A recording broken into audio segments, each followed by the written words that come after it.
Hi, everybody. This is Jimmy G. Hi, everybody. This is Shawnee C, I guess. You might remember us from the Pie Factory podcast. Then again, you might not. And whenever we're not recording the Pie Factory podcast, we're listening. What's the matter? What's going on? What's the matter? Wow, Gesundheit. The SNES podcast. What do you think? I think you better go wipe. Not that kind of podcast. Oh, well. Hi, Greg.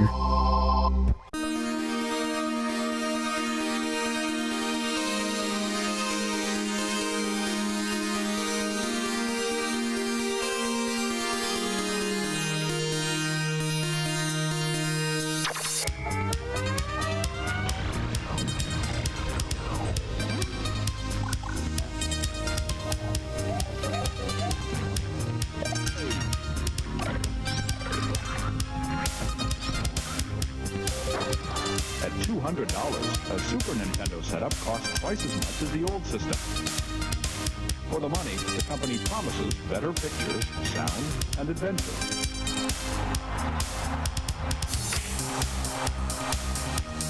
Now you're playing with power, superpower. You're the king, I tell you, you're king! Only for Super NES.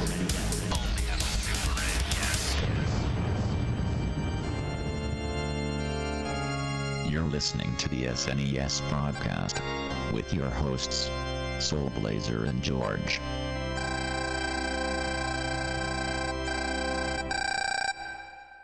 Hello, everybody, and welcome to Super NES Podcast, episode number 101 for your listening pleasure. We are over the draft hump, and we're coming at you with hopefully another 100 episodes, God willing, so, Oh, no. my co-host George is already balking like at that thought. Hi, I'm made out of clay. And I'm fighting people. Yes. And we're covering, we're calling audible on the announced game for this podcast. That's coming up in the next episode. We're covering a game requested of us this time. ClayFighter, requested by a special friend of the show and fellow podcaster who I'm friending on the podcast since the podcast started years ago, actually, as a matter of fact. So this time, the stars aligned correctly, and we're very pleased to have the host of the Jaguar Game by Game podcast, the one and the only Shinto, on the podcast with us. And how you doing tonight, Shinto? I'm doing well, guys. How are you? Doing well, thanks. It's definitely a pleasure to have you here. I definitely have been. You were an inspiration for me in getting this podcast started. Started originally with your constant emissions deferred and whatnot back then. So, and you're doing a great job of your own podcast. Well, thank you very much. So, Shinto sent in a submission to me about a couple of years ago, which I asked George to also stick on this podcast as well. Shinto very kindly did a recording for me talking about his history of the Super NES and whatnot. Just real quick, if I remember correctly, Shinto, you kind of came to the system secondhand after the system had already been out for several years. So No, we bought it new at Babbage's. It was the core unit for $100 with a controller. Oh yeah. Okay, I apologize. When I said several years after the fact, you've been at the system.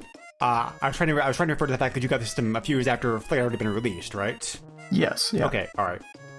For a couple of years now, I've been submitting audio segments to shows like the Atari 2600 Game by Game podcast, the Atari 5200 Super podcast, the Atari 7800 Game by Game podcast, the Atari Lynx Game by Game podcast, and maybe soon the Atari XEGS Cart by Cart podcast. I also have a show of my own, the Atari Jaguar Game by Game podcast.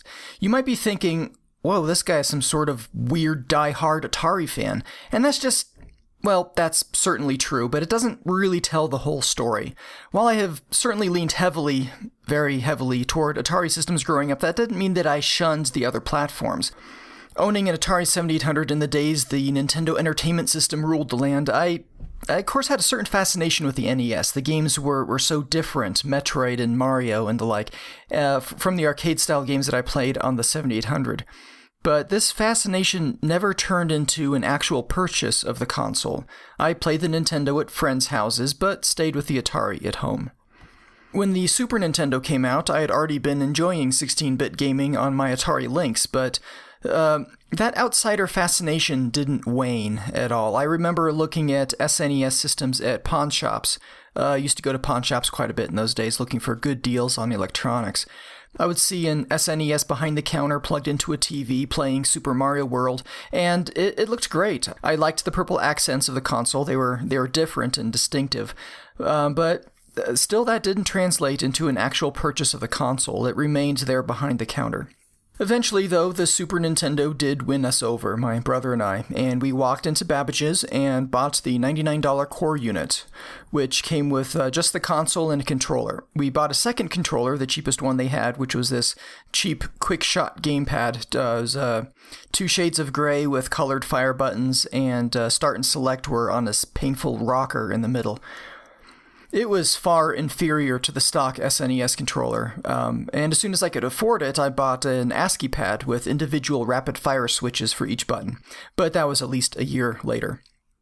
In fact, I'd forgotten about that cheap little quick-shot controller until just recently when I was flipping through an old Electronic Gaming Monthly magazine researching a tangent for my show.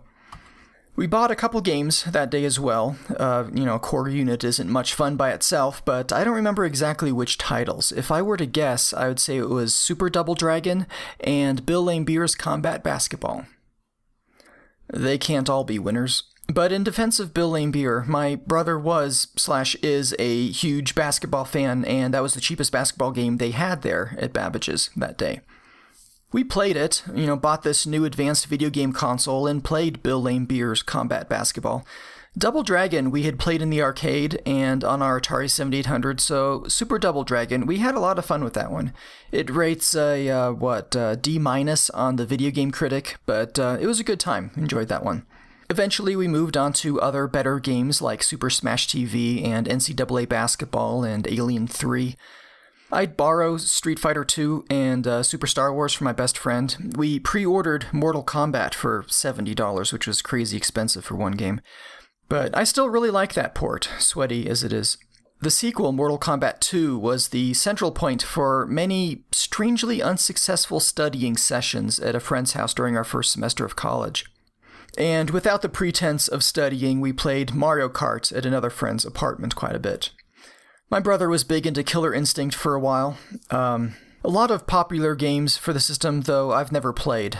Super Mario World, Donkey Kong Country, Contra 3, Super Castlevania 4, Star Fox.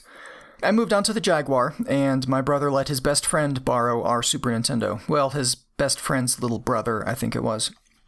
He had it for a couple years, and when we got it back after repeated requests, it was very much like how it was when we bought it that day at Babbage's. Just the console, no games. We had at least a dozen games, perhaps more, but this kid had pawned them all, apparently. At least I still had my ASCII pad, but it wasn't in that great of shape. The switches tended to stick, and it randomly got stuck in slow motion mode. It's pretty much in the same condition now. I went out to used video game stores to try to rebuy the games I had lost. I skipped over Bill Lambire, but rebought Super R-Type and Mortal Kombat and ClayFighter. I bought a fairly decent knockoff of the original controller to replace that glitchy ASCII pad. The brand is Myicco, Myicco.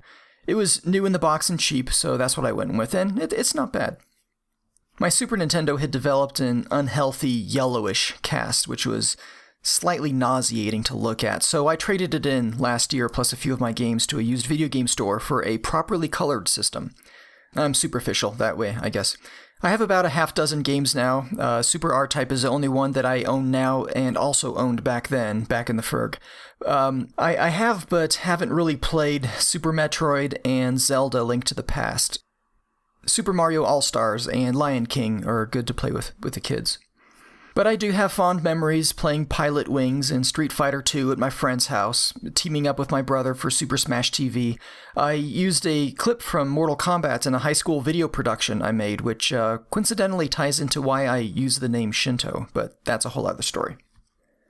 You've probably noticed that I say Super Nintendo or SNES rather than pronouncing the acronym SNES. It just doesn't sound right to me. I have a long history of dragging my feet when it comes to pronouncing acronyms. For a long time I would say SCSI instead of SCSI, or GUI instead of GUI, mostly because they sounded silly. But I changed my mind on those when I was young and pliable way back in high school. Now I'm old and crotchety, and I'm going to stick with SNES or Super Nintendo. I can deal with the extra syllables. They don't cost much. Well, that's my Super Nintendo story, SNES in a nutshell. I'll always be an Atari fan, first and foremost, but it's ridiculous to exclude other platforms out of some myopic devotion to a particular brand. I would have missed out on a lot of fun memories with my Super Nintendo if I wore Atari blinders all the time.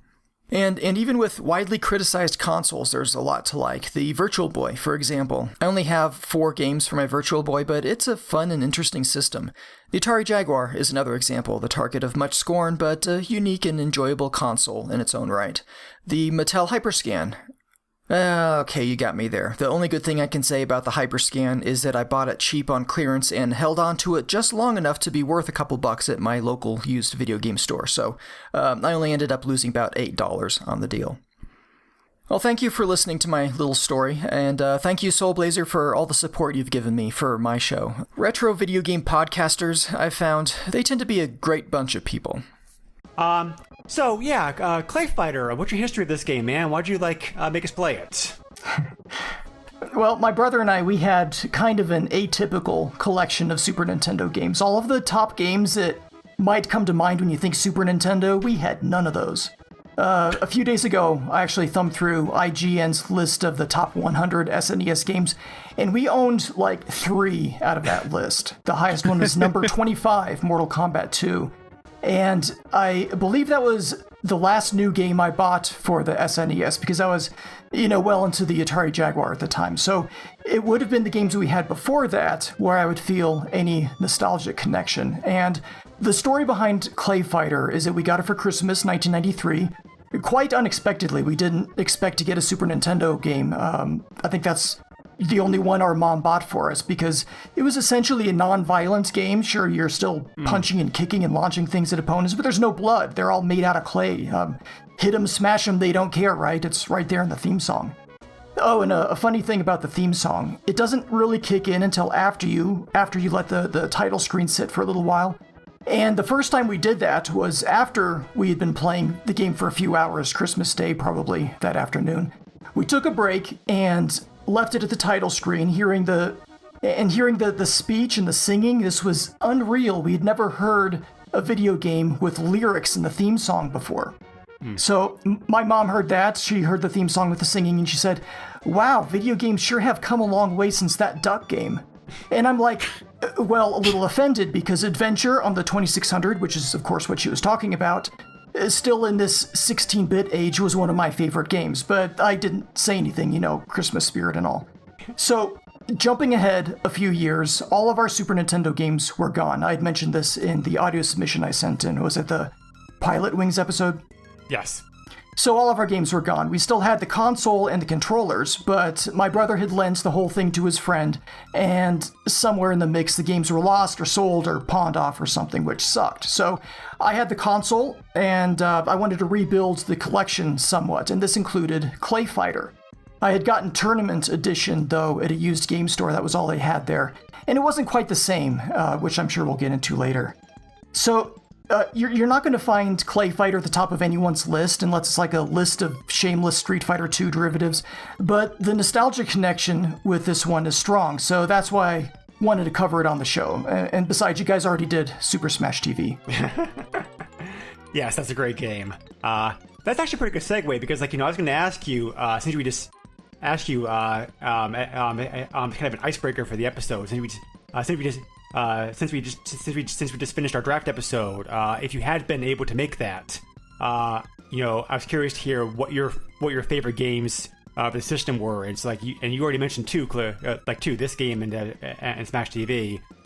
Do you have 2 other games that you really love on the system? They don't need to be great games. They just need to be the games that you have affection and fondness for. Well, I really liked playing Super Double Dragon, along with Smash TV. It was a great co-op game. And the original Mortal Kombat, I really liked that one. It may not have had the blood and fatalities of the arcade, but it looks and sounds and plays far better than the Genesis version, in my opinion. And totally we agree. played a whole lot of Mortal Kombat. And also, I would say Alien 3 was a favorite. It has its share of problems, but the animation is amazing, and it has almost nothing to do with the movie, which is a plus. Yeah, that was okay for a movie. Just that it was certainly better than the train wreck that followed it. So, but the less said about that, the better. Yeah, I never played this game before. I don't think George, you never had played it before either. No. Okay, right. But neither one of us are really huge fighting game fans. I mean, I like them, of course, because I grew up during the whole my time in the arcades was during the whole Street Fighter / Mortal Kombat craze going on. So I played them some, and I was okay with them. But they never were my go-to genre of games. So I knew about this game. I knew it existed, but I really hadn't had any history with it. And it's curious that you mentioned that you mentioned Shinto already. One of the main selling points that the Interplay, the publisher of this game, made the game came out. They were trying to hype off the Mortal Kombat popularity by saying, "Yeah, this is a fighting game parents that you can buy for your kids. That's like Mortal Kombat, but it doesn't have that nasty blood on it." That was a key part of their marketing campaign back then for the. You're telling me blood is nasty? Well, Interplay didn't use that word per se, but that was the gist of their advertising for the game. Yes, blood is a no-no.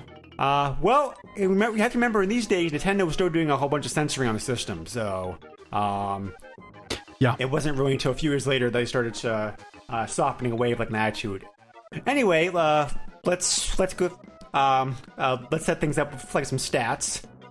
This game came out for the Super NES in North America and North American power regions. It never got released in Japan, as far as I can tell. Came out in 1993 over here, 1994 in Europe. The tournament edition followed a few months later, also in mid 1994. The game was actually developed by two different companies, Visual Concepts and Danger Productions. Visual Concepts actually handled most of the engine work of the game, whereas Danger Productions was the company that was hired to do all the animation work that this game features. Publisher was Interplay, as I already mentioned earlier. There was also a Genesis version of this game, which I looked at briefly, and that game is.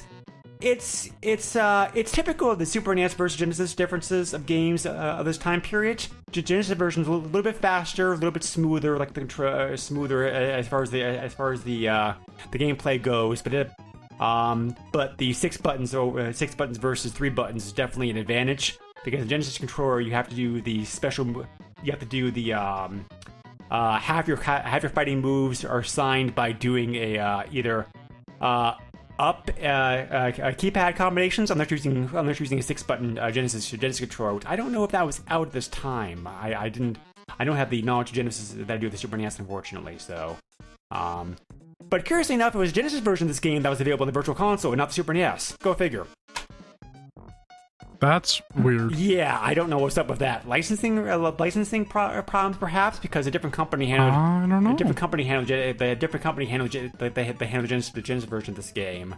A little bit about the companies involved. Visual Concepts was a pretty major developer this time period.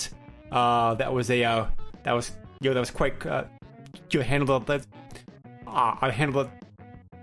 lot of the porting and game developers for systems across the 90s. A lot of systems that they did games for, ranging all the way from the Apple, DOS, NES, Game Boy, PlayStation, PS2, Xbox, so on and so on. They eventually got bought out by Take-Two Interactive after Sega sold them, and that's where they are today. And as I said before, the company that handled the actual claymation, Danger Productions, had a history of working in Hollywood and also show work of doing the actual clay work that this game features. Interplay was my favorite company as a kid, because Interplay was primarily a PC gaming company during the 80s and 90s, and they published some really they made and published some great games under their watch. Shinto, I know that you played PC games some too. I'm not sure if you had any familiarity of Interplay games like I did, but the but the games that they did under their watch was really a who's who of some of the best games ever made. The Fallout series, a lot of the D&D stuff, Baldur's Gate, Icewind Dale, etc., etc. Descent was published by them, and also numerous other games. During this time period, however, Interplay was starting to run into financial difficulties, and Brian Fargo, the company founder and CEO, was trying to push the company more into more direction of consoles. And this game was one of several games that they were trying to come out with during this time period to try to help transition the company over. Spoiler: it didn't work all that well. Interplay eventually did end up going bankrupt, and there's no business today technically, but they're just a shell of themselves. They don't actually publish or develop anything anymore. They just simply manage the rights of it, and license stuff out and that kind of things. So sad to say, another great company went down the tubes. But this whole game is a parody, pretty much, as you probably can tell right away, of the whole fighting genre that was going on at this time period. And Interplay was trying to do something different to break into a very crowded market, because there were a lot of fighting games available for the consoles during this time period. So they basically just told Visual Design just to go crazy with the idea, and they came up with the idea of doing something very unique, like the claymation. And the claymation was a very involved process where the company actually hired artists, did design work, sculpted up the fighters like an actual clay, used stop motion animation, filmed it, recorded it, digitized it, and put it in the game. Pretty groundbreaking work for 1993. It really there have been some of this done in computers at the time period, but this is the first game I'm aware of that actually did this on consoles, especially the Super NES. So visually, this game was very striking when it came out because of its ClayFighter appearance. This was actually the second clay-themed game that Interplay came out with about this time period. Have either one of you ever heard or played a platformer game called Claymates? I did. I saw that while researching visual concepts. Yeah. And the thing I love about this game is the box says that it has Blaze processing. Of course, a play on the Blast processing non-feature of the Sega Genesis. And right. I watched a little of the Claymates gameplay footage on YouTube, and it does move pretty fast, at least Sonic speed. Yes. Very impressed with the Super NES, because we know the Super NES had a slower processor than the Genesis. So many times the games just played a little bit slower on the system versus their Genesis counterparts. It looks pretty interesting. Probably have to cover that game at some point in the future. I'm sorry, George. How dare you? George is not very a platformer fan. This whole game's tongue-in-cheek. I mean, the manual's filled of barbs and double meanings, that kind of stuff. And they kept that going in the franchise as well also. Yes, George, did you actually list it was a franchise? Yeah. The game did popular enough to actually spawn several sequels. Shincho, I don't know if you played any of these games. I haven't. There was besides the Super Tournament Edition that you already mentioned, which we'll cover here in a little bit. There was direct sequel. There was a direct sequel on the Super NES called just simply called ClayFighter 2, which I looked at briefly. It kind of looks like more of the same, just like some better options, like some more characters and that kind of stuff. No, I have not seen that one. Wasn't it subtitled something like C2 Judgment Clay? Yes. I seem to remember seeing that in Electronic Gaming Monthly, that's a but great no, name. Really? I've never checked out that game. Then there was the N64 game of this. Also, the game title also directed tongue-in-cheek to something else. It's called 63 1/3.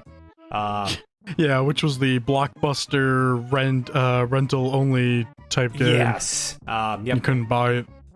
Well, that was actually I think that was actually Sculptor's Cut.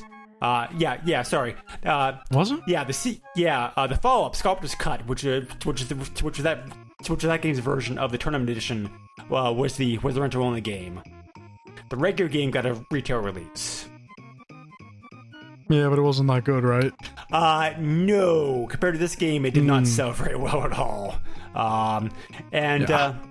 There was in the works for a while another game which was supposed to be on the Wii, called, and again, they're getting very punny with the names, ClayFighter Call Putty. But that game never came out. Really? Yeah. Oh, okay. It never came out. That's why. Yeah. Yeah, it was, yeah. Like I was in development for the Wii for several years. Like I said, Interplay was really having severe financial difficulties by difficulties by this point. So I suspect that's the main reason, like, why that never came out. So yeah, there were like, so if you count the tournament editions, there was technically 5 games in the franchise. So that's enough for a franchise. Counts in my book. I mean, technically, I guess you can kind of get away with it even if it's like 2 or whatever. I would probably say 3. I would say 3 or more, yeah. Shinto, like, what do you think? I'm thinking of Half-Life. It had 2 official games, but it's still considered a series because there were some add-ons and stuff. Technically 4 official games, but... 4? Yeah. Half-Life, Half-Life 2, Half-Life 2 Episode 1, Episode 2. Oh, yes. Yeah, okay, yeah. No, I forgot they did that crap. Wow, hot takes. It's all crap. It's all crap. The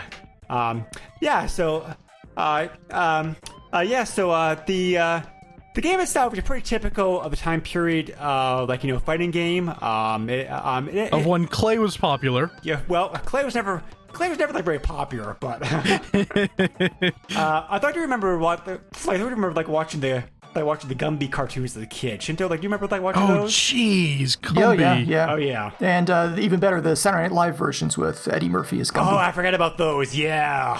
Okay, I don't know anything about that. Oh, it's good stuff. You got to check it out. Yeah. Oh man, now I do. That sounds great. Yeah. The game only features 8. The game only features 8. The 8 player characters. I say only because a lot of the other fighting games of this time period were offering a few more characters than that, at least.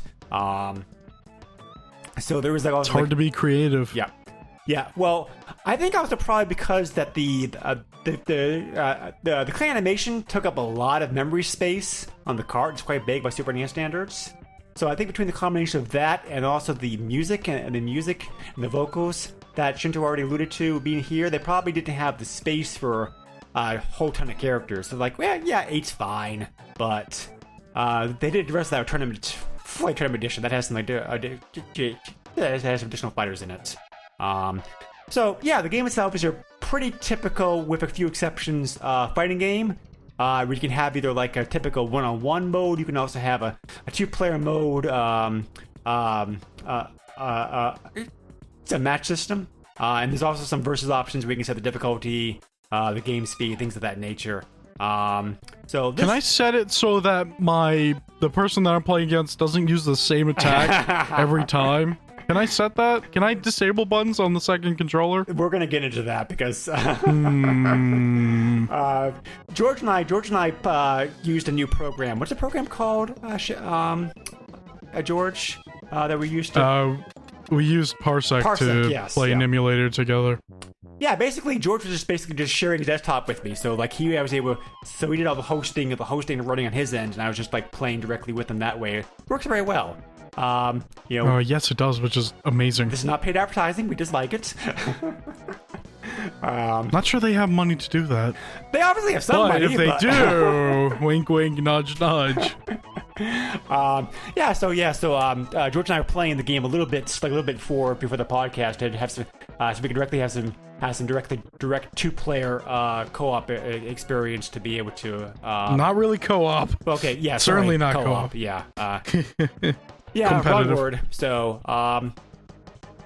there's unless it was a co-op effort to annoy me, then it totally worked. True. The menu. So when you fire a game up, there's a very short opening story. The story in this game is very, very simple. Just basically like a meteorite made entirely out of clay crash lands on the ground of a circus, and it causes all the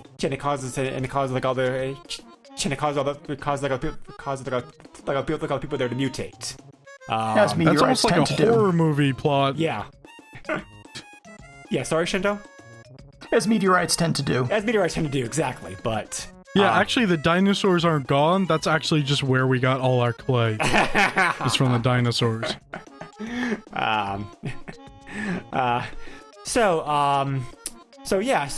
Shinto, you have a little bit more familiarity with this game than I do. I have the list here, but I'm just curious to pick your, I'm just kind of curious to hit your memory. Can you name like all 8 playable characters? I didn't play all playable characters most of the time. My favorite was Blue Suede Goo, for reasons I'll probably get into later.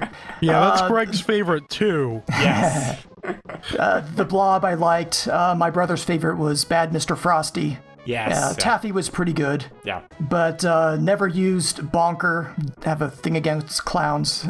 Very seldom used Helga. And didn't use Tiny very often. So who's left? One? I believe that leaves... the pumpkin guy. What's his name? Yep. Icky Bodclay. Yep. Icky Bodclay, yeah. Yep, I remember using him very often. Yep. George... So Shinto already mentioned my favorite character. George, did you have a character that you tended to use the most? Well, I don't think I really played him in the original version, but the tournament edition, I was doing pretty well with Tiny, so... Yeah. So I'll give a little bit of information like on the 8 characters just real quick here, just to kind of have because like because all 8 of these characters, we already mentioned the strong Mortal Kombat influence that this game has, and all these 8 characters I think kind of directly translate to somebody in either Mortal Kombat or Street Fighter as far as actually how they play their moveset and whatnot. This release like allow the audience to, if they're familiar with those games, to at least make the connection like their own minds. Bad Mr. Frosty is a snowman. His attacks pretty much consist of the typical ice and snow related stuff that you would expect. So Blob is just a blob of clay, basically. I don't know what else to say about that. He does have the ability to form objects to attack his opponents with, which is pretty cool. So I think, yes. I think as far as the animation style goes, this one may be like one of my favorites. The animation work on this is like it's very pretty impressive. inventive. Yeah, it's like a Battletoads type of deal. Yes, yeah. Yeah. I like how when you use the kick button, he turns into a giant boot, or when you use a punch, he turns into a boxing glove. And like the fierce punch, brutal punch, it's like a whole series of boxing gloves. Yeah. So I think they had fun with that character. He's got some pretty cool animations. And special attacks at Buzzsaw, if I remember correctly. Yes, it is. Yeah. Blue Suede Goo is the Elvis impersonator. He does your. So besides the regular attack, he also does like a hair attack, which is like pretty good. A giant pompadour. Yep.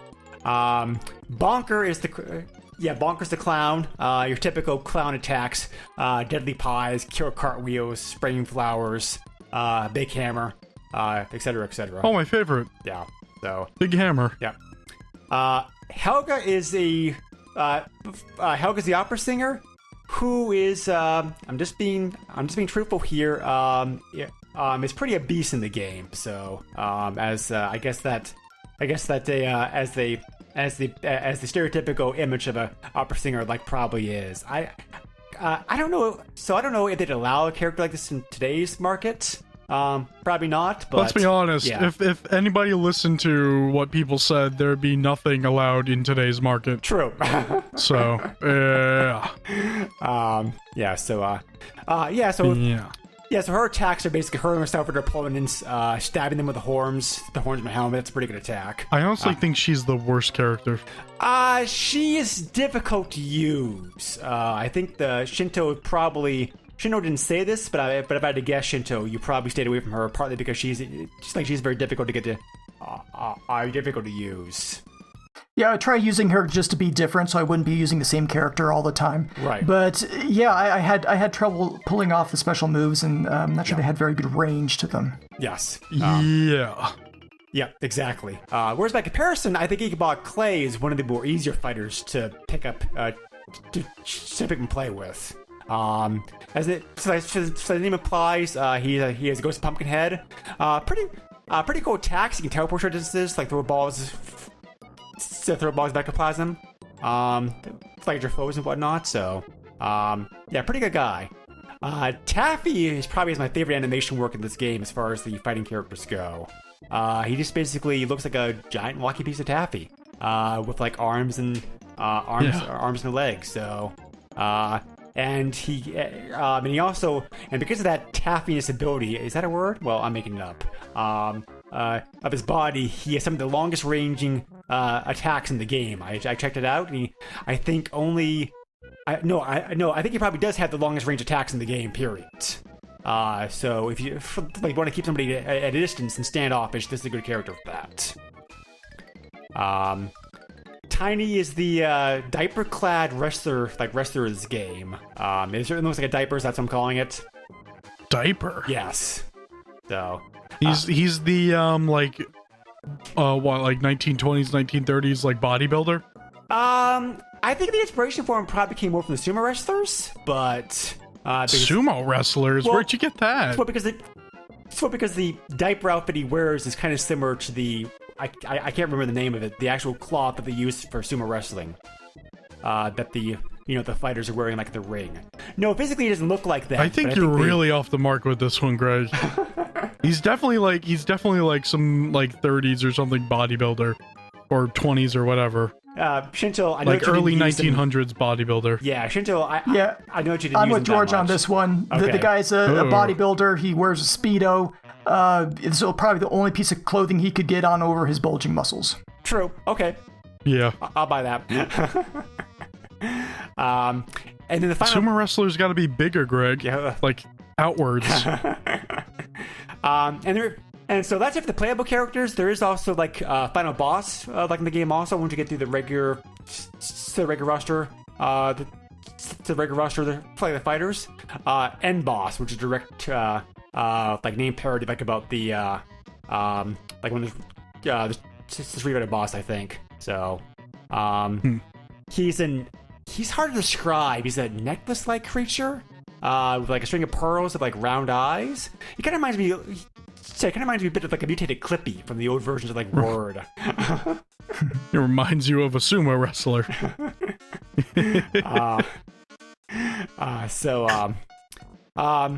He's so other characters at the least trying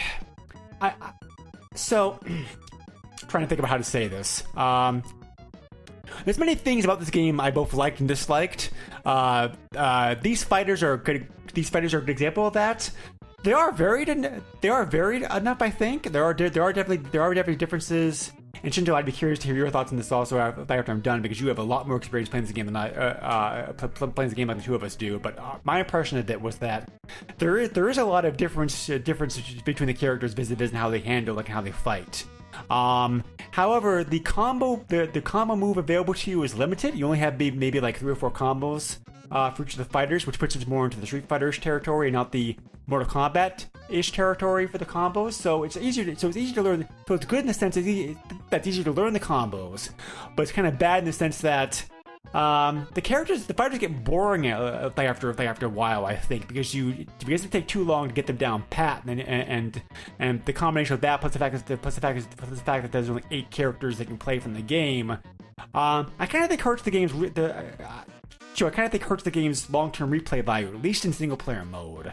We'll get into 2-player mode here in a little bit on, but anyway, that's my thoughts about the actual characters themselves. Shinolo, like I said before, I'm curious to hear your thoughts on this. Well, I mostly played it in versus mode back in the 90s, and only played it for about an hour yesterday to really get a good feel for the game, to reacquaint myself. And I had a great time with it. I enjoyed these characters, and Blue Squid Goo, of course, is the best because he's got style. It's like a dance fight, and his hair attack that can chop someone in half. That's a lot of Aquanet there. He says, "Hey, watch the hair, man," which has become part of my permanent lexicon in the subsequent years. When my kids were small enough to sit on my shoulders, he would mess up my hair, and I would say, "Hey, watch the hair, man." So yeah, everything he does is a blast to watch. This is not early Elvis. This is late Elvis, and he's got a giant gut that he uses as an attack. So Yeah, just watching him is great, and all of the voice samples. There's a huge number of voice samples in this game, and I thought they were really well done. Yeah. So I imagine after a while, it would wear thin. That's true for a lot of fighting games, especially the knockoffs. The top tier fighting games, your Mortal Kombat and Street Fighter 2, they probably do have longer legs than this one would, but I think it's a pretty good entry. Sure. Totally fair enough. George, what do you think about the roster, like in the moves? Did you have a hard time picking this game up and playing it? Oh boy. So I mean, picking it up and playing it, you can kind of do that. The problem is, if you don't know the combinations or whatever, and you don't have any you don't have any documentation for any of that, you don't really know what you're doing. You're kind of missing out on some of that, of course. But obviously, you can still play it otherwise, as we did. We didn't know what we were doing, but we played it anyway. Well, I did look at a list on Game FAQ of the combo moves. I just didn't have them memorized. Oh, excuse me, princess. Yeah, but the selection of characters is pretty cool. They're all different in their own way, and yeah, definitely. Yeah, there's definitely some creativity there. You know, you have a blob of clay. You have Taffy. You know, you have the bodybuilder, not the sumo wrestler. You know, stuff like that, and you know, the opera singer, so on and so forth. So, it's pretty diverse. You know, no one's really the same. Right. They basically play differently, feel differently, whatnot. So, they're all pretty unique. So there's a nice selection there, and all their specials and whatnot work differently. So right, that's cool. Yeah, and the key. And the game makes pretty standard use of Super NES controller, I thought, because you have like you have your like the four face buttons are used for your regular used for regular attacks. Like the strong ones are the shoulder buttons. The game also gives you the option of remapping those, which is very nice. I always appreciated games that give you the option of like remapping the remapping the button to the button pushes. That's a good segue to talk about the actual controls themselves, because like the controls and how the game feels in your hands is so critical. It's probably make or break as far as a fighting game goes. Yeah, I would agree, especially for a fighting game. Yeah, because that's basically the content there. So why don't we like be kind and defer to our guest host here to talk about first what he thought about the controls and how they actually like felt in his hands. Well, the controls are very Street Fighter 2-like, more than Mortal Kombat. The special moves as well. You have things like charge attacks, which, to be honest, I've never really liked in Street Fighter 2. So, didn't much enjoy pulling those off in this game either. But there are some parts of the controls that I really liked, jump attacks in particular, because in some fighting games, you can only execute the attack at a certain point in your jump. But in this one, you can start it at any point, and it'll last through the duration of the jump. So you can do a very late jump punch or a jump kick, or you can follow it through and telegraph your move. And I thought that was it was comfortable. It worked well. It's great because you don't have to time it perfectly or whatever. Yes, which I found irritating in some other. Oh fighting yes, I agree. Yeah. So it's missing some moves that I would grow accustomed to from other fighting games like throws and sweeps. But other than that, I found it fairly responsive. You know, I was playing on an emulator, so I couldn't 100% gauge how it was responding. But I thought it did pretty well. Yeah, the whole thing with the throws and whatnot, it seems like, because I know there's at least one or two characters in that game that can do a throw, but it's like, it really depends on who you play. Yeah, it's a special what kind move. of attacks you get. Yeah, depends on what type of attacks you kind of get. But yeah. Yep, definitely, I can agree with all that. You know, because I'm not very good at fighting games, I do like pick up and play with them, and like, you know, like, and this game was once I made some changes, and this is something else I forgot to ask Shinto about earlier, which I'll get to here in just a moment. But once I made some changes, I was able to, you know, do fairly well in the game with, like, you know, not really doing I do say too much about it. I do really like. I noticed that So I noticed that some of the characters have different jumping arcs and higher jumping abilities than some other characters do. So I don't really remember seeing too many of the fighting games that do that, which is a pretty nice touch, I thought. Yeah, Right. yeah, that is nice. Bad Mr. Frosty doesn't have much vertical at all. Right. Right, yeah. The problem I had with this game was, like, how slow it was, though. It's a bit slow, yeah. I mean, like, the Yeah. Super NES itself, that's something that's something in the processor. I mean, like, like I said, there's so much action going on screen. We haven't talked about the graphics yet, but like, there's so much going on here in this game that I'm sure the processor's like being taxed. But remember, We went on to Tournament Edition, though, and they fixed that problem. It felt much better to play. Tournament Edition's faster, yes. Well, Yeah. the game has 9 speed mode options. If you go into the options menu, you can select 1 through 9 for the That's game true. speed. Yeah. Oh, really? Yeah. Okay.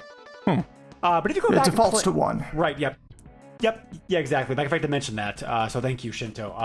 But also, I was gonna like observe. If you go back and play regular Street Fighter 2 these days, you'll see that game's very, very slow too. It's like Capcom really sped those games up with like the later games in the franchise. So I should have just called it Slow Fighter 2. Am I right? This game's a bad influence on you, George.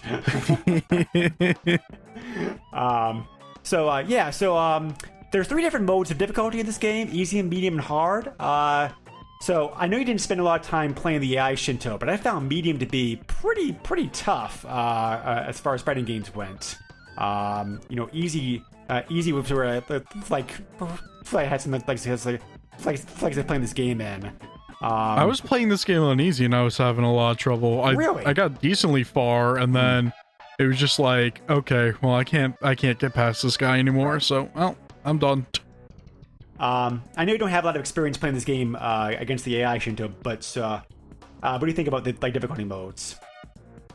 Well, when we initially talked about doing this game 2 years ago, I played it. I put it on the emulator on my RetroPie and tried it out a little bit, and I could not get past Helga. I couldn't get anywhere, so I was thinking I was gonna hate this game. I don't know what I was thinking before. But when I went back and I looked up the moves list, I varied my attacks, because just trying to use the same attack over and over is probably not going to work in versus mode. Some fighting games, that's a viable option, but here you have to... I don't know, using the same attack over and over again kind of works. It works to an extent. So I was starting at the beginning, breeze through the first 4 or 5 fighters, and it got to Tiny, and I tried using the same attacks, and he just thwopped me with his, bodybuilder body. And I didn't get past him. The game has unlimited continues, I think, right? Yes. Yep, it does. Yeah, I so you haven't can seen keep trying if you runouts. want to, but I gave up after a couple rounds. You can try if you want to.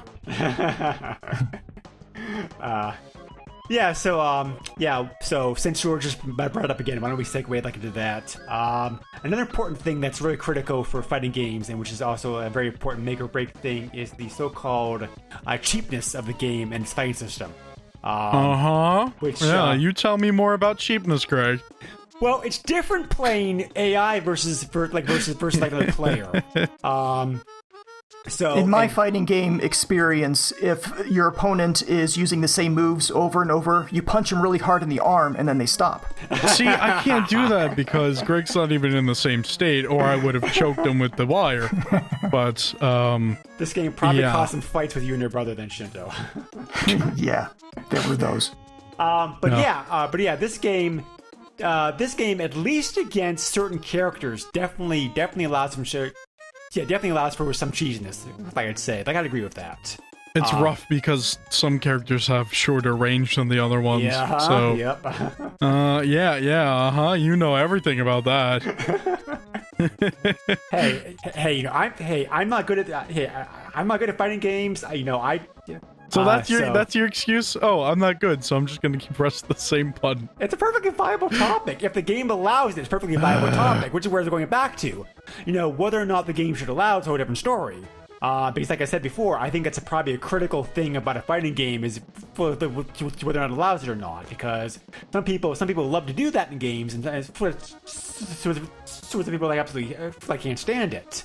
And Shinto mentioned there is a good amount of cheapness in this game that's allowed.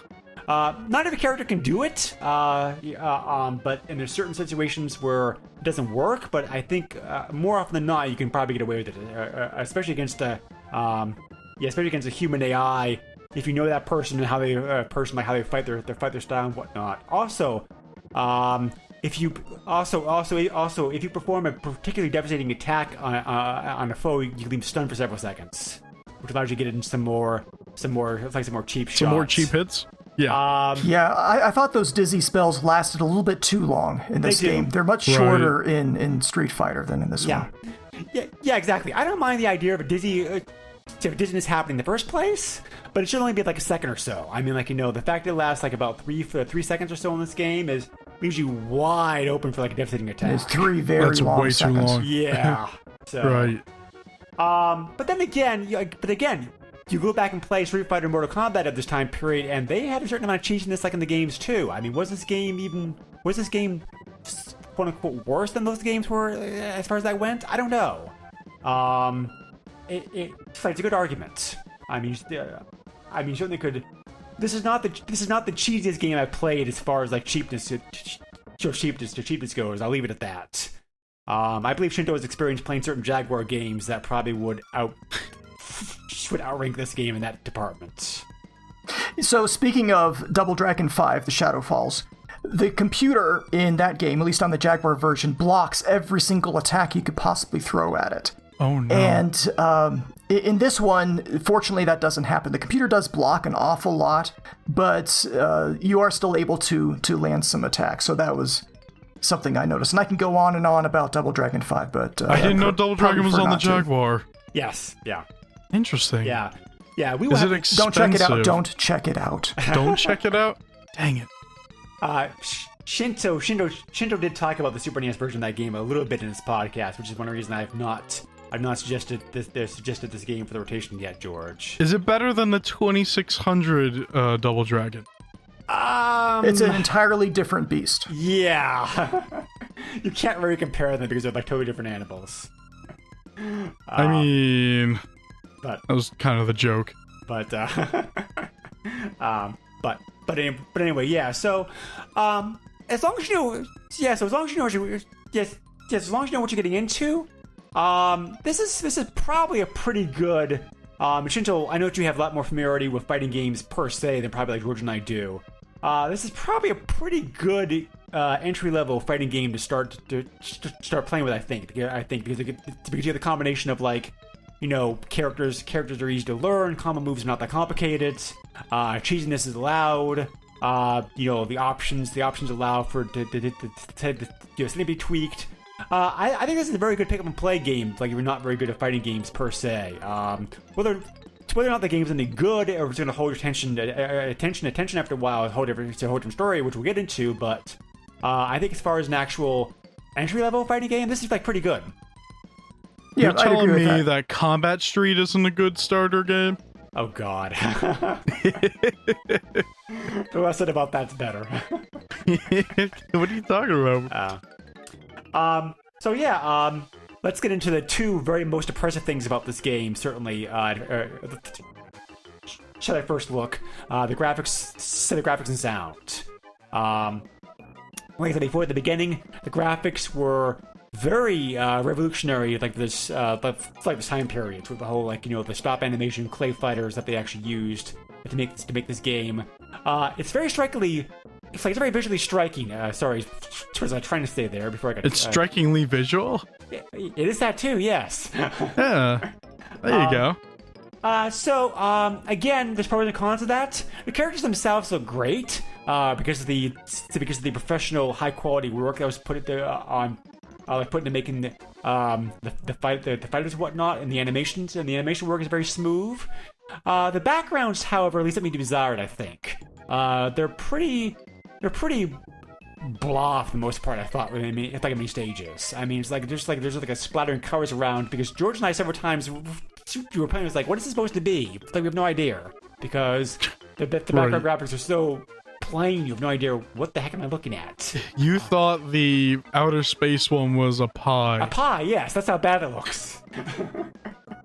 Okay, I don't remember the outer space one. The levels that I've played more recently, they looked pretty good. The animation was, some fighting games just have 1 or 2 background frames of animation. This one is it was smoother. There are a lot more frames, but I think it's pretty common for the era. The backgrounds. I thought the backgrounds were okay.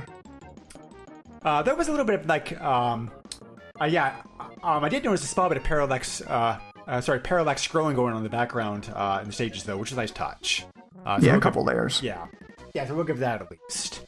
The game's very colorful, but it's just that the actual, just like I thought that besides the fighters themselves, the graphics themselves were. The Mortal Kombat Street Fighter games certainly had like better background graphics overall. I thought as far as the actual stages themselves went. I thought there was like a good variety of stages at least. I'll give it that much. So George, what do you think? They were good. They're all different. They have their own kind of like theme. There's the taffy one. It's like some sort of like taffy factory or something that you're fighting in. And, something like that. Yeah, and then there's the like wrestling ring type of deal, and what else is there? There's like a carnival or whatever. There's just a bunch of different set pieces, and they have their own stuff going on in the background, and they're fitting for each character. So, yeah. Yeah, exactly. I also suspect some of it may have been due to the actual process, the process that was used to make the game itself. I didn't mention this before, but the actual computer that was used to actually handle the animation and porting the game over to Super NES was an Amiga. And really? Yes. Okay. It makes sense. The Amiga was a very powerful computer for its time period, so especially with things like graphics. So it makes sense that they actually would have use the Amiga to digitize everything and to be able to get it ported over. So I'm wondering maybe if some of the limitations may have been because of the fact that because they used an Amiga as well to make the graphics. Visited some of the other tools that other companies use to make Super NES games. That may have been a reason for it. I'm not sure, but I don't know much about that kind of stuff, so I can't really say. Shinto, I'm trying to remember. Did you have an Amiga? I did not have an Amiga. Okay. All right. Yeah. Oh, yeah. That's right. I'm sorry. You were in the other camp. You had an Atari ST. Did you have an Amigo at least?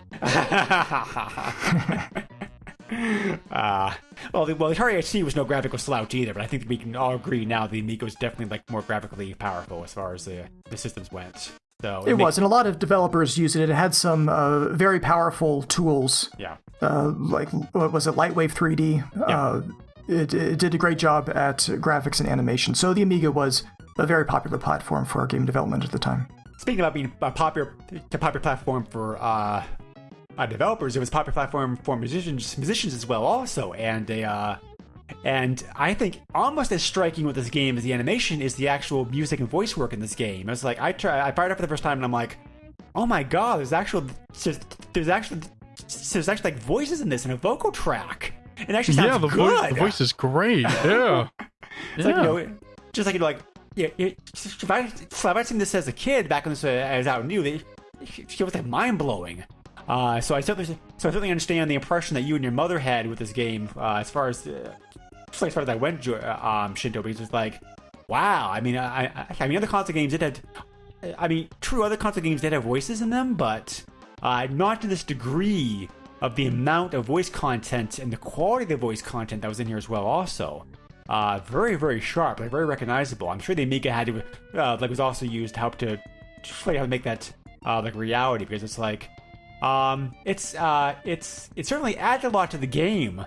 A lot of it's just eye candy, I think, because we get the game itself, the voices are only used for the actual announcer stuff and whatnot. But the opening package means a lot. The opening package is very very impressive. It's certainly certainly one of the I think probably at least in my experience with the system, George, I'm curious to hear about yours. I think it's one of the only games I can think of that actually has like a full digitized song on it, as far as actually vocals in the works. Well, I have to say this is certainly better than that duck game. So, Well, the only other game I can think of with a vocal track for the intro song would be Cannon Fodder, again on the Amiga. Oh yes, and yeah. I believe that came out before this one. I'm not certain, but I didn't have an Amiga at the time, so it also came on Super NES. I don't know if the Super NES version had the voices. It did not have the singing. What it did was it inserted some of the death yells, the samples for when you kill a soldier. It inserted that within the song, but left out the lyrics. Yeah. Interesting. Yeah. So the song is kind of weird. It's obviously they obviously created it just for the game. It's like it's okay. It describes what's going on in the game story, I guess. But kudos for kudos for being there. What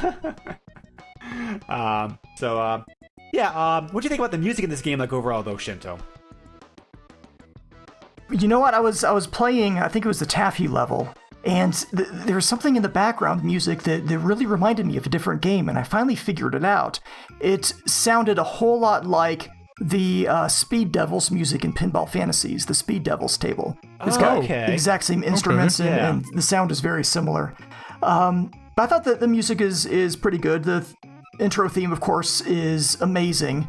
The background is catchy, the menu screen background. And within the game, the music is fairly forgettable, but overall fairly pleasant. Yeah, that's basically what you can say about the music, though. I think you guys did a great job summing it up. It sounds very good in Super NES. Compared to some games, they actually took advantage about the vocal instruments that the sound chip had to work with. So it actually sounds very Super NES-ish on the system. But yeah, the music's fine for what it is. Like it's appropriately fitting background music to fight to. So, but anyway, so overall, like I said before, Interplay really pushed this game as trying to be kind of a more family-friendly alternate as a fighting game. I have up here with me part of their ad that they ran in papers and magazines of the time period, like publish like promoting the game. They exactly said, quote, "Parents who object to blood and guts games now have an alternative title that gives kids the kind of intense action they want, the action that they want to see in fighting games." End quote. Yes and no. It certainly is an alternative. You can't rip people's heads off, but yeah, you can cut them in half. True, you can. That's true. That's Both true. The Blob and Blue Suede Goo, maybe another character, has the ability to cut someone right in half. Yes. Right. Yeah. So, I give Interplay credit for trying to publish a game that was definitely more family friendly, because, as I said before, this game is a very, very strong parody, or at least inspired by the Mortal Kombat series, and Street Fighter also, to a degree. But one of the reasons the Mortal Kombat game did so well is because of the blood and guts. As a fighting game itself, I'd probably argue at least in the arcade, the Street Fighter 2 was a better game than Mortal Kombat was, as far as the actual game itself goes. But it was the blood and guts that brought everybody into the game. So I don't know if they kind of got the audience of this game that they would that they were aiming for. It's certainly an interesting tack to take as far as the advertising goes. Well, the violence in video games is a really big deal. This is around the time the ESRB was formed, and who was it? I don't remember who it was. Who was really campaigning against violence? It was Lieberman. Yeah, Joseph Lieberman. That's right. Really, really against this. So this was huge in the mindset of everybody at the time. Gaming publications would talk about violence in video games ad nauseum. And so it was a very conscious issue for many people who thought the video games were just getting too violent. So I think it was a good approach for Interplay to take, a good advertising tack for them to market this as a more family-friendly violent game, because in some cases, these fighting games are trying to one-up each other in terms of violence to try to capitalize on Mortal Kombat's notoriety. Kasumi Ninja on the Jaguar is a perfect example of that. Yeah. Yeah, and now look at Mortal Kombat now. Like, it's ridiculous the stuff that they do in that game. Right. Yep, exactly. So, but yeah, the marketing worked. The game sold pretty well. It sold a respectable 200,000 copies, like in its first year, like being out. So definitely, and most of the reviews of the game were pretty positive.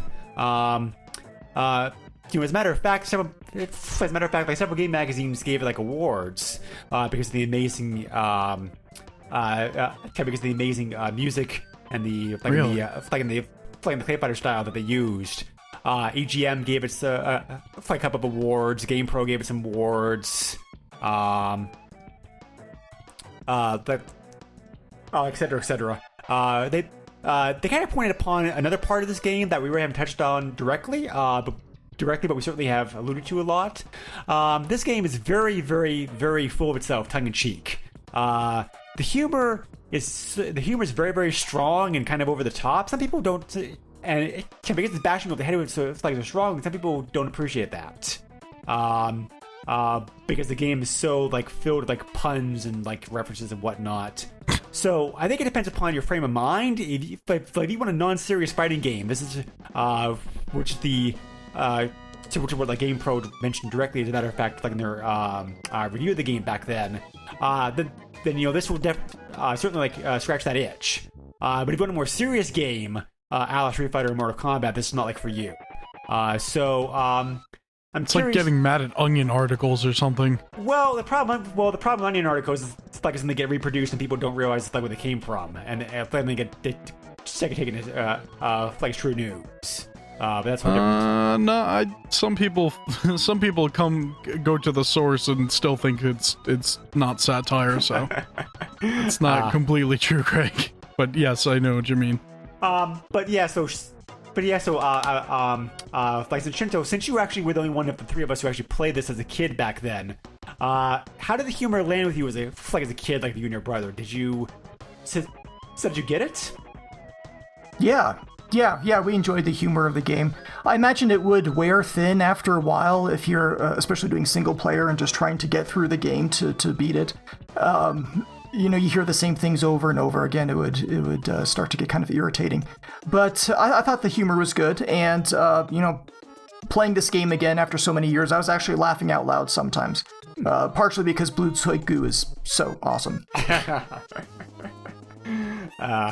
So George, what do you think about this? Do you think the humor approach was kind of what they had to do to try to make it stand out from the crowd?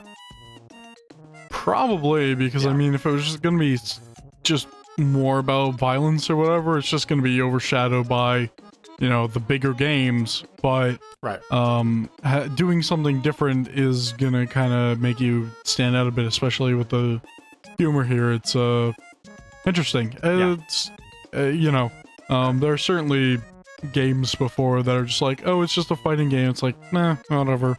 People forget about it. But ClayFighter is something that you kind of hear about once in a while. Still, people bring it up. It's more about the N64 version, but people still kind of talk about because it was different back then. It's still kind of different now.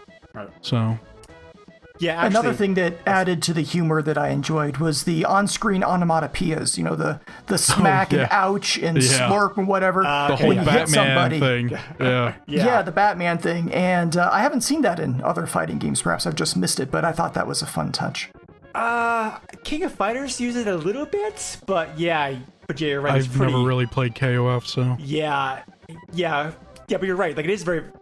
Yeah, but it's very, very rare, for a game to have that in it. I thought Rare didn't develop this game.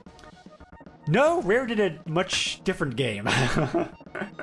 Just one day, you're just not going to see me on this podcast. Greg is just going to silence me somehow. Right. He agrees too. Oh no. Oh boy. No, If you don't hear me on the next podcast, I might be in the trunk of his car. No, I kid. I love George. But, as is typical of many games, well, now as in back then, the game had a very tight development schedule. It was already delayed a few times. Interplay was losing money on it. They were anxious to get it out the door.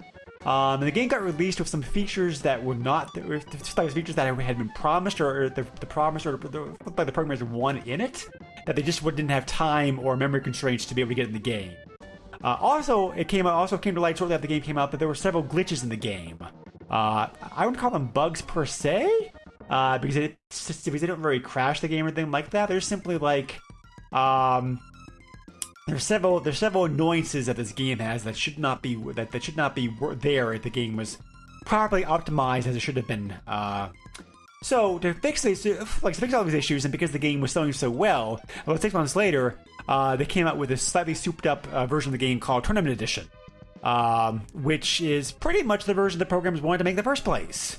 I find this to be the better version. Yeah, so I'm curious to hear, Shinto, why you think this version is not as good as the original one, because I was curious why you picked this one as opposed to, Tournament Edition.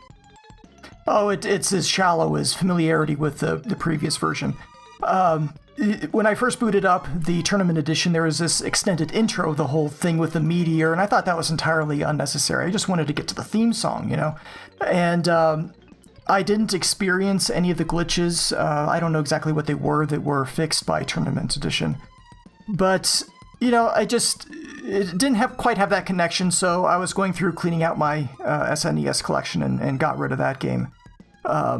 Because I didn't have the nostalgic connection. So I wouldn't say that Tournament Edition is not better than the original, but for me, I tend to stick with the original, purely out of nostalgia. Sure, I understand. That's fair. Fair enough, yeah. Tournament Edition mostly just did things like, besides fixing those glitches, they also added on a number of stage backgrounds. They also added a tournament mode, curious enough. Yep, yeah. Two different ways to play it. Actually, I'm sorry, three ways. Yeah, there's 3 modes. 1 player, 4 player, and 8 player. There's also elimination, double elimination, and something else, I believe. I thought you were talking about that, but you could play with local people as well. Yeah. Sudden death, that's what it is. Yeah. So it's 1, 4, 8, which is a big skip. But I guess doing a tournament 2 or 3 players isn't big enough. Yeah, I mean, there's only as somebody who plays fantasy football, there's only so many ways you can slice a bracket. So we're gonna have that problem. But I guess Greg knows all about brackets. Yeah. So he's a bracketeer. Bracketeer, yes. Yep. So they added on some new backgrounds. You can also pick the stage that you fight on now, for each match, which is a nice touch.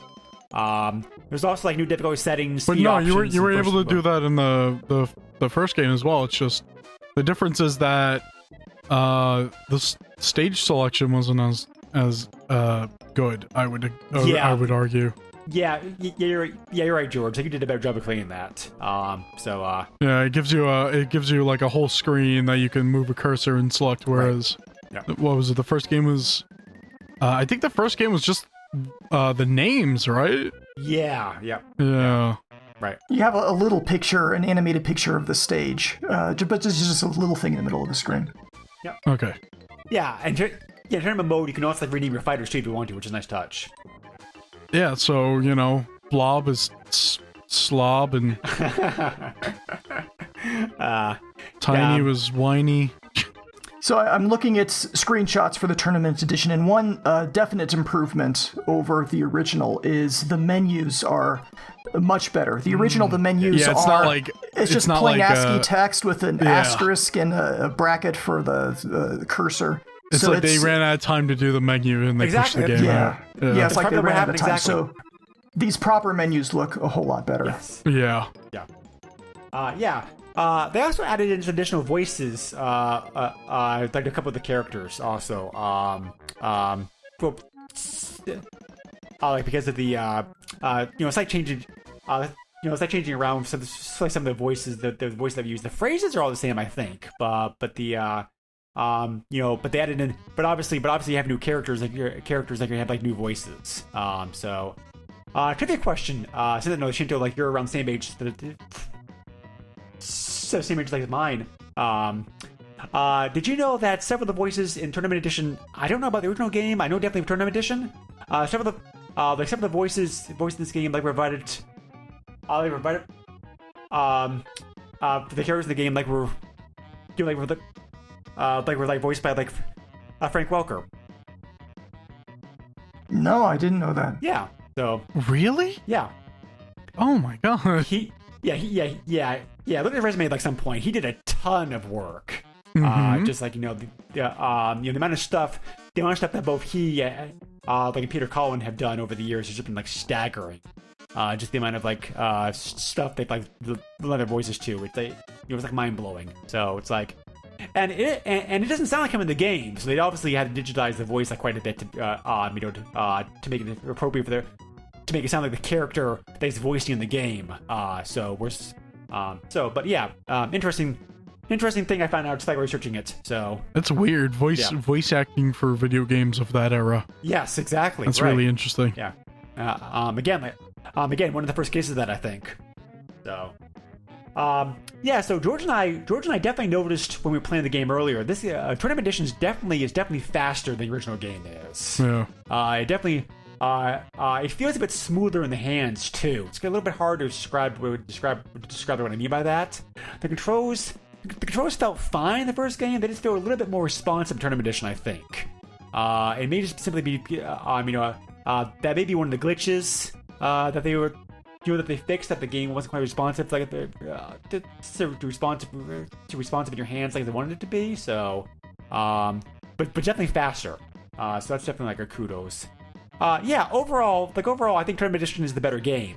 But I do understand I totally understand the strong history and nostalgia that you have with the original game, Shinto, because I'm like that too with some games where it's I know this version of the game is better, but but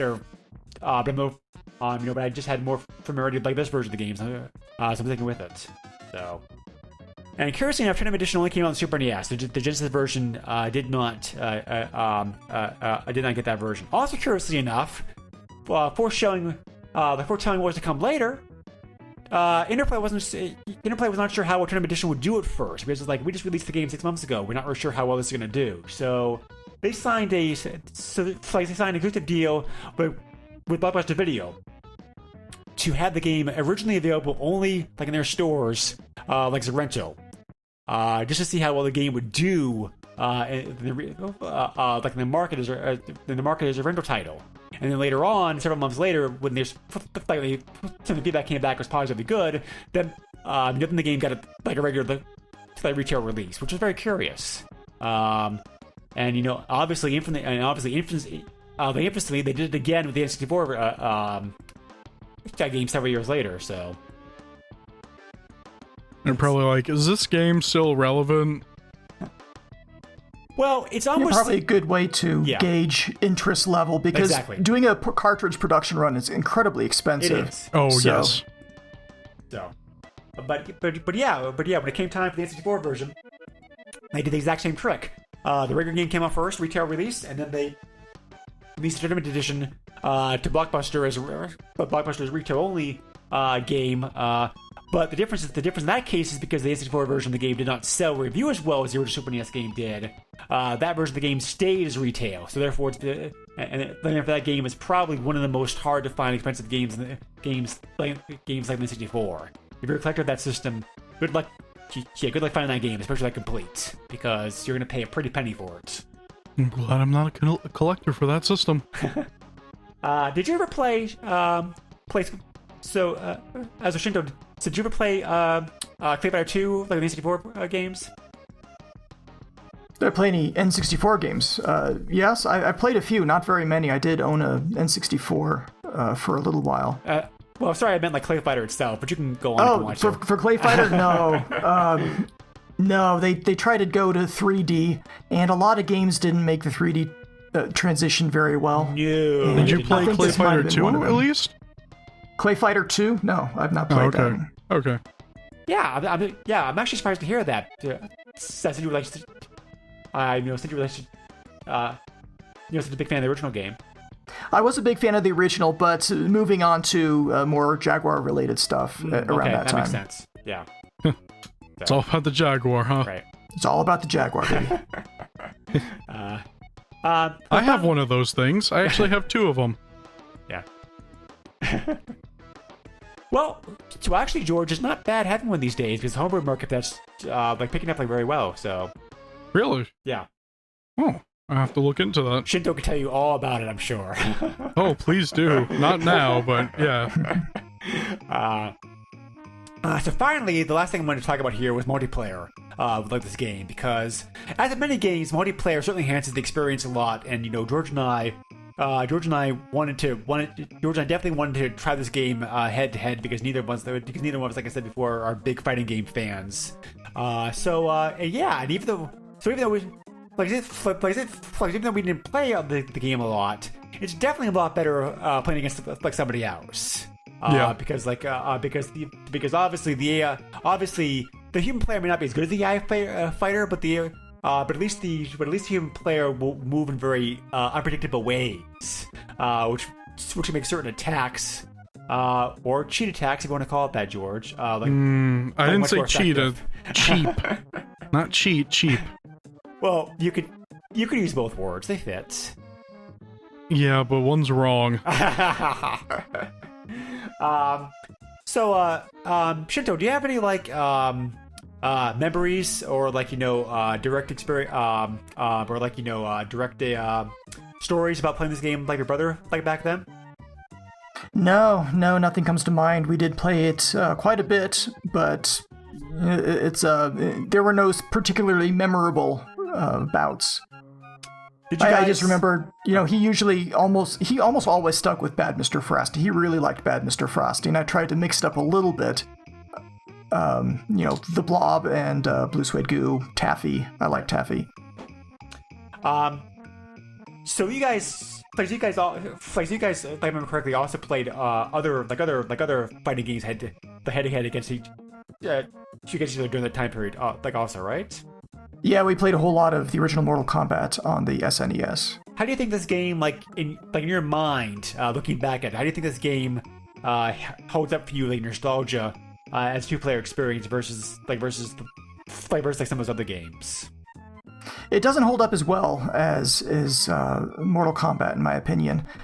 I can't quite say why either. Mortal Kombat seems a little tighter to me than this one. This one feels looser. I don't know if that's in terms of controls or animation, but I think that the original Mortal Kombat holds up better for me. Now, Mortal Kombat 2 is a whole other story because I played the heck out of that game with my friends when we should have been studying for chemistry finals and stuff. Yeah, so how'd that go? I did not do very well in my chemistry final that semester. Sounds about right. Believe it or not. Very surprising. You didn't study and you did terribly? Whoa. Yeah, apparently... learning what's his name's hat throw and stuff that wasn't on the test. So weird. Yeah, I don't know what they were thinking.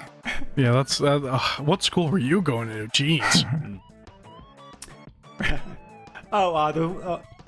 There was one other major thing I wanted to mention earlier. Sorry about this. When I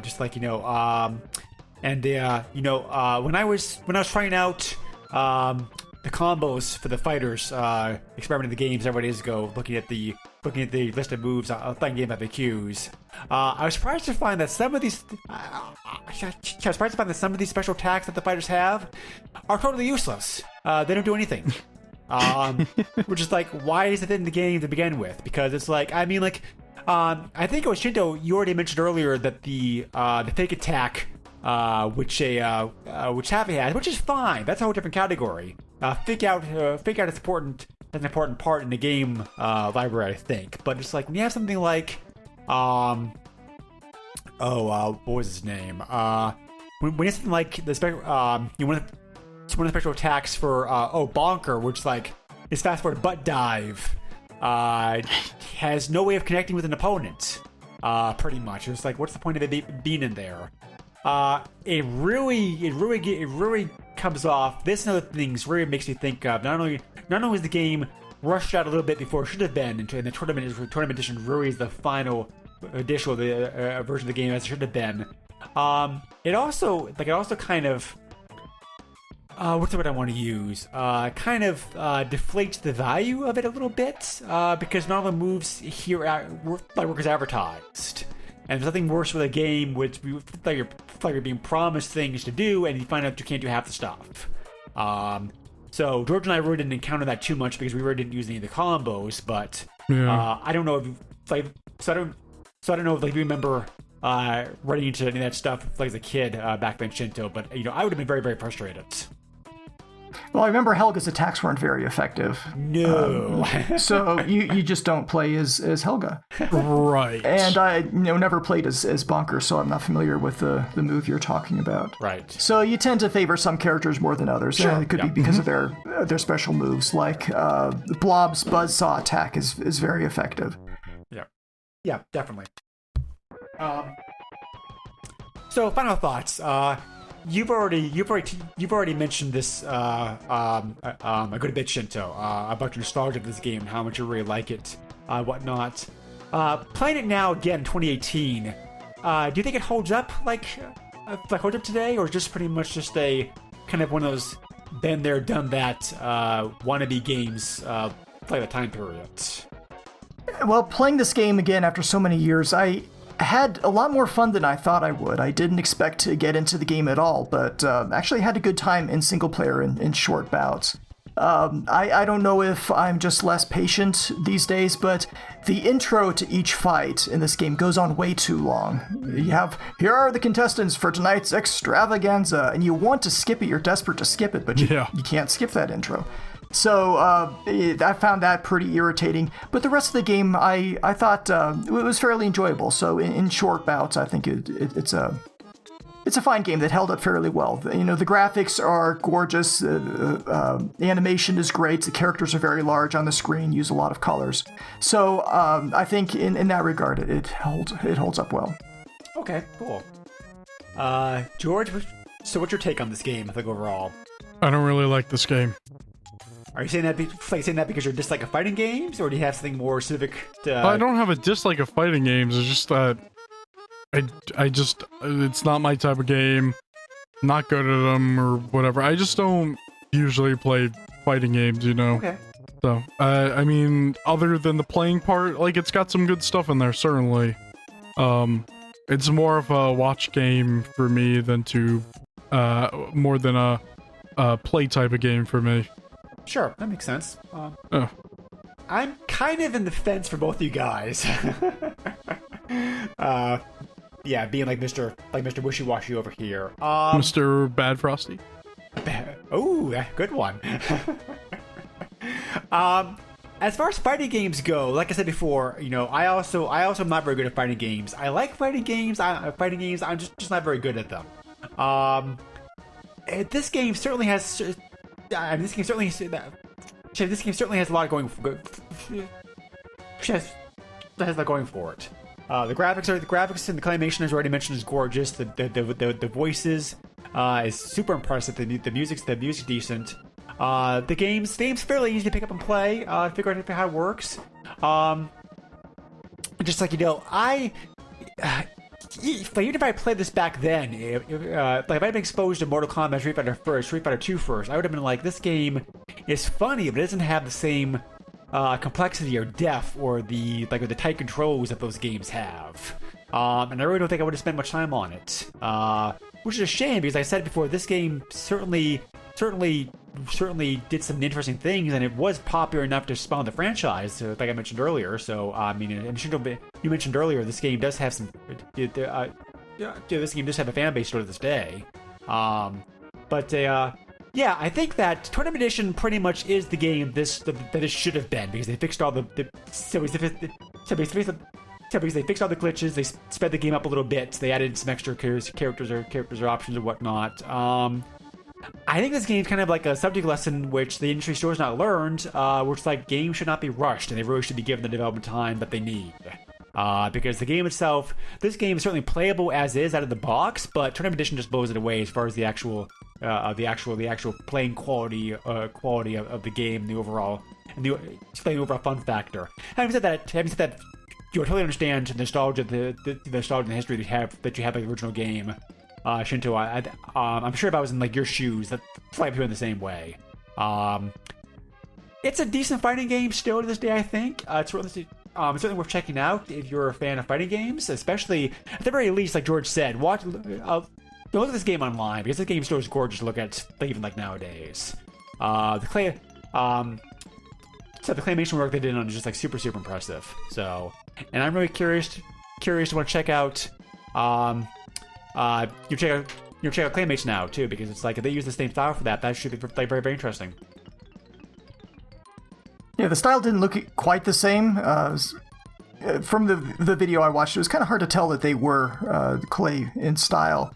But I didn't watch for very long. Didn't maximize the window, so just watched in a little window. Yeah. I think maybe also kids might appreciate the humor in this game like a lot more than adults would. If you ever decide to try this game with your kids, Shinto, I'd be curious to hear like what they thought of it. Yeah, might try that. Anyway, do either one of you have any final thoughts like as far as the game goes? It's a game. George's typical sign off. Alrighty then. So once again, we want to extend a very special thank you to Shinto.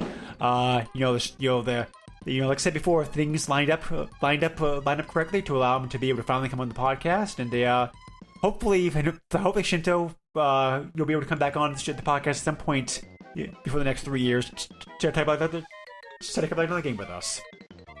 Yeah, if you guys want to talk about Alien 3 or you guys did Disney games already, didn't you? Yes and no. We did a special episode with my second co-host, like Alexandro, where we looked at some Disney games. We didn't look at all of them, and we only because we're taking a shotgun approach to the games. We didn't give the kind of deep dive that we usually give each game in this podcast. So Disney games is still a fair game, I think. Okay, because Lion King is a pretty good game. I played that with my daughter a fair bit. Oh yeah.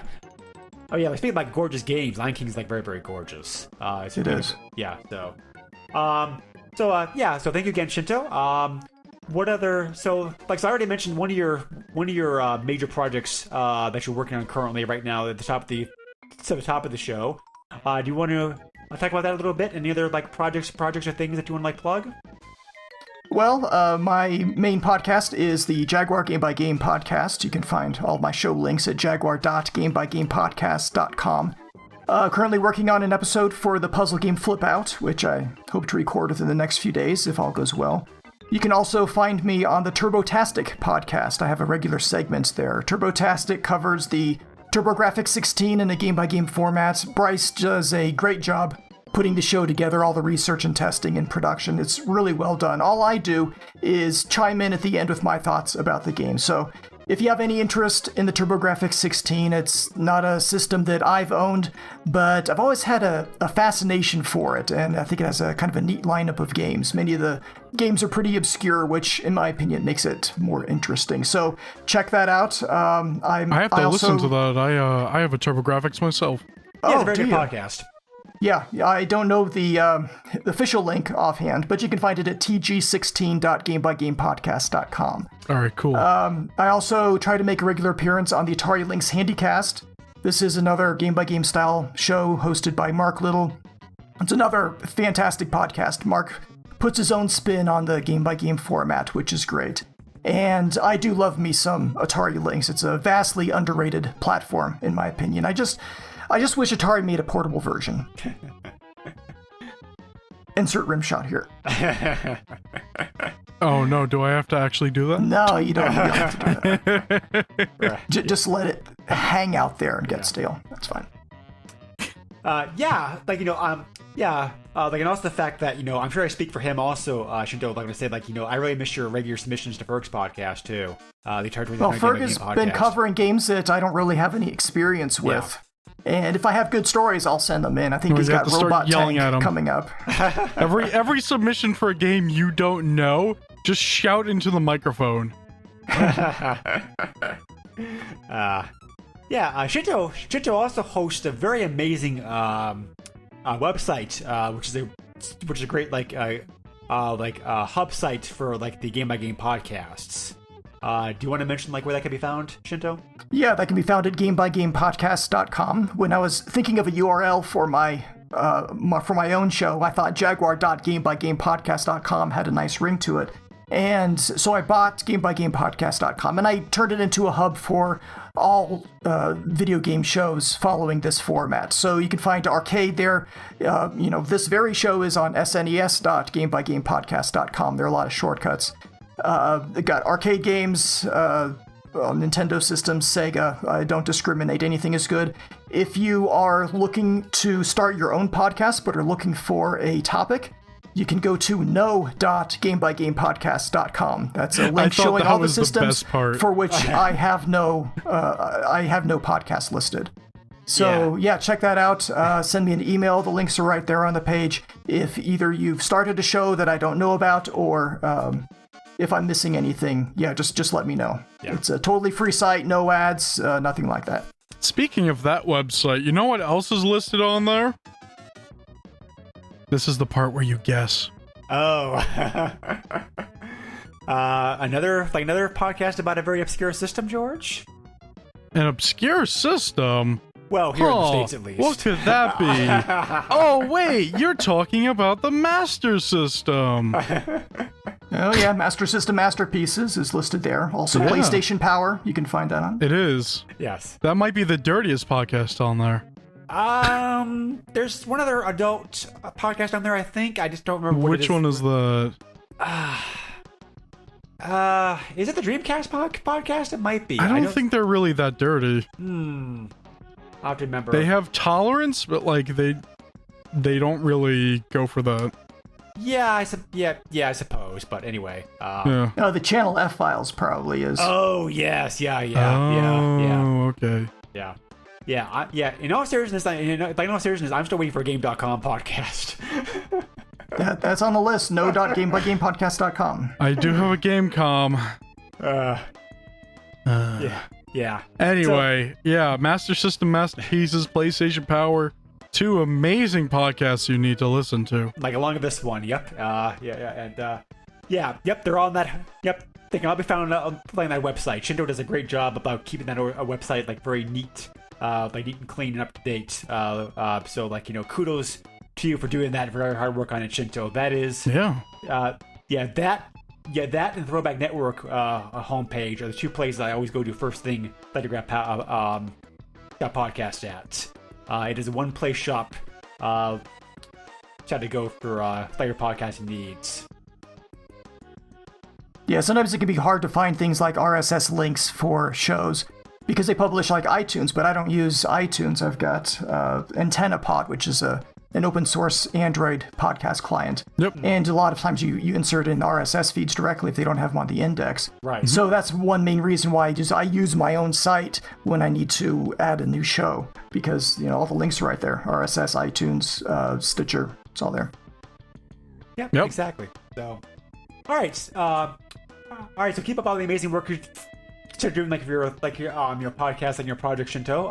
And thank you again for taking some time out of your busy life to be here with us. We very much appreciate it.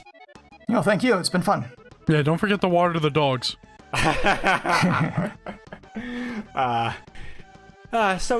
George already mentioned the other podcast we do together, the PlayStation Power Pod podcast, which is not family friendly, so just be worried about that.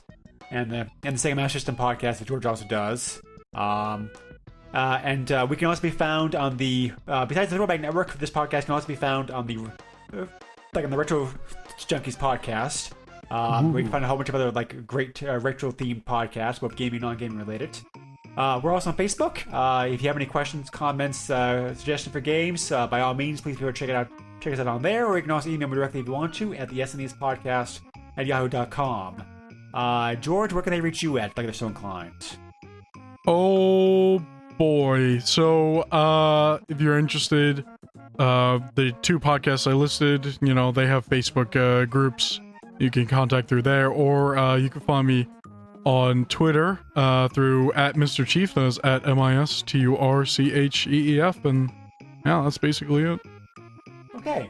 Yep. So next time on this podcast, we will be covering the game that we were going to cover originally in this episode. It's like we recorded an audible on it. So which game are we covering, George? Not Pisces, but Pieces. Pieces, yes. A very unique game that literally is what it sounds like. It's a puzzle game. We make the actual old style, it's a jigsaw puzzle game. Jigsaw puzzles, yes. Yeah. Can't believe Atlas published this game. Talk about like companies publishing like weird games. Interplay published this, and now Atlas published it because they have more of a standing in the U.S. True. So Yep, exactly. That's why. Yep. So that makes sense totally. That's why what was it, THQ or Ubisoft or whatever have published certain games that didn't make sense, but they published them in Europe because they have more of a standing. So exactly, yeah. For PlayStation 2, whatnot. Right. So yeah. Yeah, and actually, like going back to something I said earlier, Shinto, that game, that game we're covering next, Pieces, is actually like a very good kid game too. Also because certainly yes. Yeah. It's a lot of fun to play. George and I also played that game together yesterday, online, and it's just about right for anybody's difficulty level, I think. So it's a good competitive game. It's a good cooperative game. So it has a little bit of everything. Yep, exactly. So, alrighty then, folks. Appreciate it as always. Please feel free to contact us if you have any other questions, comments, or whatever. And we always appreciate your support. As you like to get going here with our second bracket of the bracket of Centennial podcasts. And hopefully still around when we hit 200s, because we're going to be doing this for a while. Oh boy. Thank you again as always for your support, and take care, everybody. Goodbye. Nintendo controls 80% of the video market. But no matter how you play the game, or which game you play, things definitely have come a long way since Pac-Man. Now you're playing with power. Super power.